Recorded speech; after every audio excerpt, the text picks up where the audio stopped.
Hi అండి. మనం ఒక ఇంట్రెస్టింగ్ కేస్ గురించి డిస్కస్ చేసుకుంటున్నాం. నేను మీ డాక్టర్ ప్రేమ్దీప్, ఊపిరితిత్తులకు సంబంధించిన స్పెషలిస్ట్ డాక్టర్ని, believe multi speciality hospital, Pogathota, Nellore. ఇందాక వీడియోలో మనం మాట్లాడుకున్నట్టు ఈ నీరు తీసి మనం టెస్ట్ కి పంపించుకున్నాం. నీరు తర్వాత ఊపిరితిత్తులు కొంచెం ఎక్స్పాండ్ అయ్యి ఇంప్రూవ్మెంట్ అయింది. మనం ఐసీయూలో ఒక 1 డే అబ్జర్వేషన్ పెట్టి ఆక్సిజన్ పెట్టి మళ్ళీ రూమ్ షిఫ్ట్ చేసుకున్నాం. సో ఈ నీరుని ఎటువంటి టెస్టులు పంపిస్తారు? దాన్ని ప్లూరల్ ఫ్లూయిడ్ అంటారు. ప్లూరల్ ఫ్లూయిడ్ అనాలిసిస్ అంటారు. ADA అన్న ఒక పరీక్ష.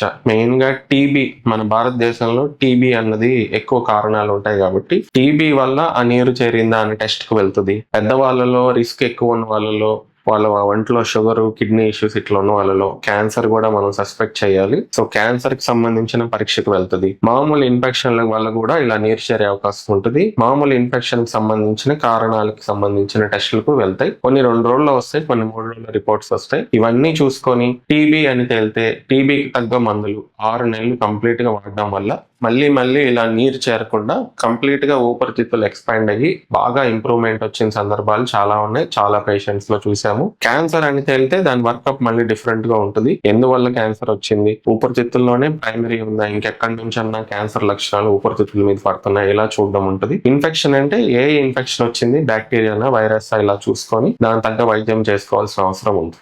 Thank you.